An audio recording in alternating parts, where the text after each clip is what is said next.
Break के बाद एक बार फिर से आपका इस्तकबाल है आपके अपने पसंदीदा टीवी शो हिंदुस्तान हमारा में। अब बारी है मकाम पेश करने की।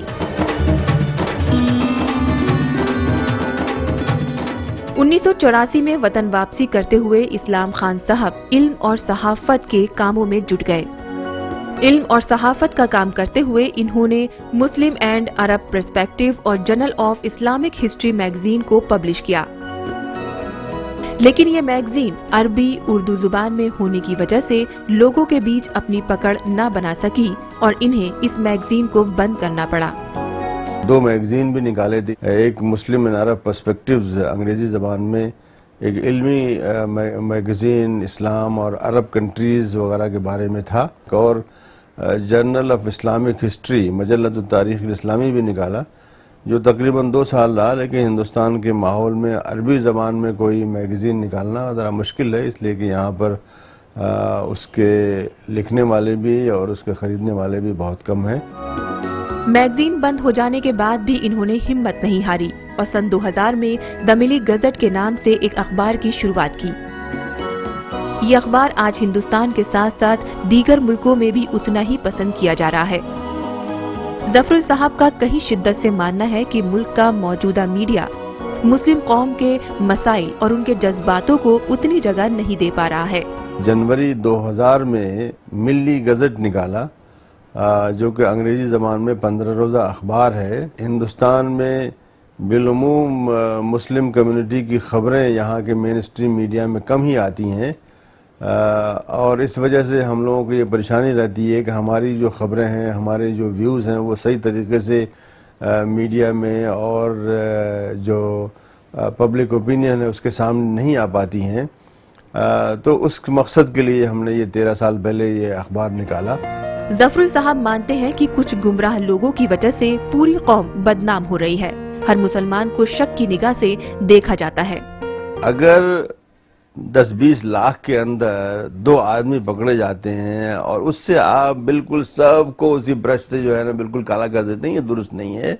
वो 2-3 आदमी रहने दीजिए और साबित भी होने दीजिए कि उन्होंने किया भी है, इसलिए कि अभी तो सिर्फ पकड़े गए हैं ना। वो जब कोर्ट कह देगा कि हाँ इन्होंने वाकई किया है तो मैं मान लूंगा उसको।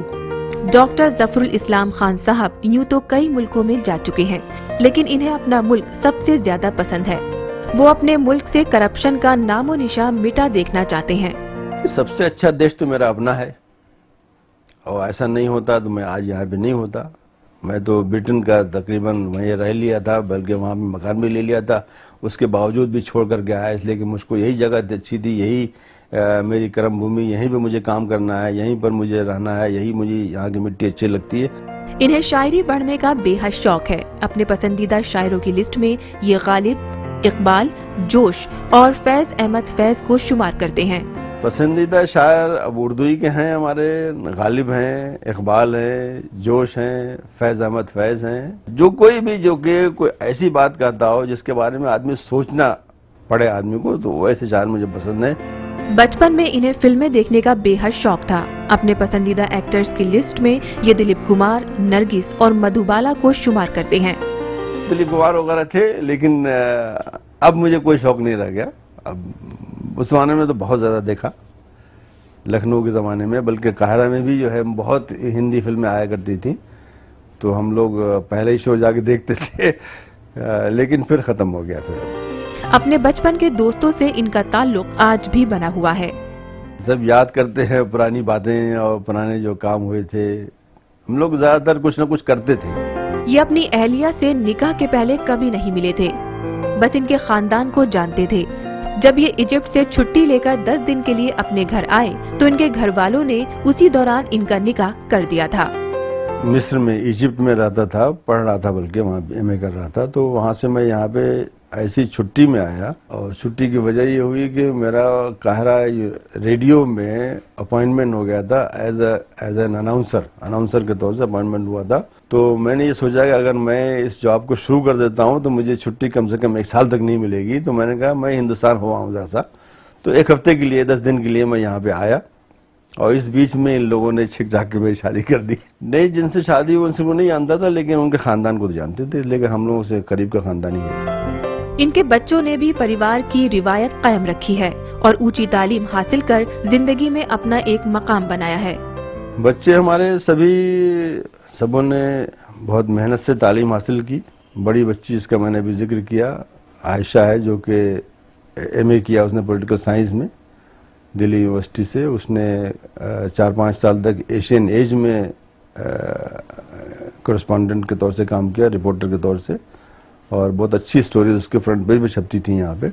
उसके बाद उसको ये शौक़ हुआ कि मैं अमेरिका जाऊँ, इसलिए कि उसके कुछ साथी अमेरिका पढ़ने गए थे जर्नलिज्म वगैरह करने के लिए, तो उसने भी गई और उसको वहाँ स्कॉलरशिप मिल गया न्यूयॉर्क यूनिवर्सिटी में। वहाँ से उसने एमए जर्नलिज्म किया और उसके बाद अमेरिका के जो 3 नंबर का पर्चा है लॉस एंजलिस टाइम्स, उसमें उसने कई साल काम किया। और उनसे जो छोटी बेटी है आतिका, वो दिल्ली यूनिवर्सिटी में इंग्लिश की लेक्चरर है।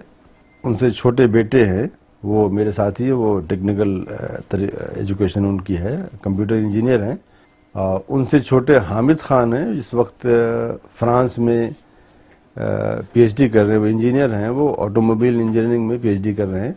और उनसे जो छोटी बेटियां हैं, उन्होंने एक इंजीनियर है, इलेक्ट्रिकल इंजीनियर, लेकिन वो काम नहीं कर रही, डिग्री तो लिया लेकिन वो वाला काम नहीं कर रही है, अपने दूसरे शौक का फोटोग्राफी वगैरह करती है। और उनसे जो छोटी है, सबसे छोटी आलिया, वो इकोनॉमिक्स में एमए कर रही हैं। सब उन्होंने लिखा पढ़ा, हमने भी कभी भी किसी को नहीं कहा कि तुम ये पढ़ो, तुम ये लिखो। इनकी जिंदगी का सबसे खुशनुमा लम्हा वो था जब ये किंग अब्दुल्ला की टर्की कॉन्फ्रेंस के सेशन में शामिल हुए। अभी टर्की में वर्ल्ड पॉलिटिकल फोरम उन्होंने बनाया है, उसके अंदर भी उन्होंने मुझे बुलाया, उसके अंदर बोलने का मौका दिया और एक सेशन जो है उसको मॉडरेट करने का भी मौका दिया। इनकी जिंदगी का सबसे गमज़दा लम्हा वो था जब इनके बेटे और इनके नाना का इंतकाल हुआ था। 2 मौक़ों पे, एक तो मेरे नाना का इंतकाल हुआ इसलिए कि सबसे ज़्यादा मुझसे प्यार करने वाले मेरे नाना ही थे, और दूसरी दफ़ा मेरा बच्चा जो है अभी खालिद, जिसका जिक्र है, आर्किटेक्चर उसने सिर्फ किया था, कोई काम नहीं किया था, सिर्फ पास किया था। पास करने के बाद ही एक एक्सीडेंट में इंतकाल हो गया, उसका बहुत ही अफसोस हुआ। आज जफरुल साहब अपनी जिंदगी के इस मकाम पर पहुंचकर पीछे मुड़कर देखने के हिमायती नहीं। उन्होंने जिंदगी में जो कुछ भी हासिल किया है, इसका उन्हें फक्र है और वो कौम की तरक्की को लेकर आज भी उतने ही फिक्रमंद हैं। चुनांचे वो अपनी कौम के लोगों को कुछ कहना चाहते हैं। तो मैं हमेशा लोगों को यही कहता हूँ कि आप लोग तालीम हासिल कीजिए, अपने बच्चों को तालीम दीजिए, अपने इलाके में जो बच्चे तालीम नहीं हासिल कर रहे हैं उनकी तालीम दीजिए। आज के मकाम में बस इतना ही। आज के इस एपिसोड में हम शामिल कर रहे हैं जम्मू कश्मीर के कुपवाड़ा जिले की रहने वाली खुर्शीद रब्बानी को। उनका कहना है कि हिंदुस्तान हमारा बेहद दिलचस्प प्रोग्राम है जो कौम से जुड़े हर तबके की बात करता है। वो कहती हैं कि अवाम उनका सबसे पसंदीदा सेगमेंट है और उनकी तमन्ना है कि ये प्रोग्राम हफ्ते के 7 दिन दिखाया जाए। शुक्रिया रब्बानी जी हमारी हौसला अफजाई करने के लिए। आज का हमारा ये प्रोग्राम आपको कैसा लगा बताने के लिए आप भी हमसे इस एड्रेस पर राब्ता कायम कर सकते हैं। यकीन मानिए आपका हर एक मशवरा हमारे लिए बेहद कीमती है। जुल्फ, अंगड़ाई, तबस्सुम, चांद, आईना, गुलाब, भूखमरी के मोर्चे पर ढल गया इनका शबाब। 4 दिन फुटपाथ के साए में रहकर देखिए, डूबना आसान है आंखों के सागर में जनाब। आज के एपिसोड में बस इतना ही। आपसे फिर होती है मुलाकात इतवार की सुबह ठीक 11:30 बजे हिंदुस्तान हमारा के संडे स्पेशल में। तब तक के लिए मैं त्रिदीप रमन अपनी को होस्ट साइमा खान और पूरी एनटीआई टीवी की टीम के साथ आपको कहना चाहता हूं अलविदा। आप खुश रहें, सलामत रहें, आबाद रहें। खुदा हाफिज। खुदा हाफिज।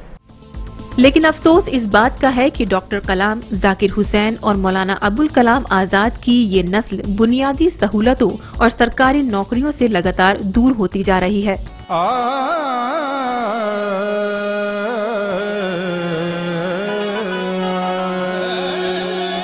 कतरा कतरा हर शय की रवानी में है,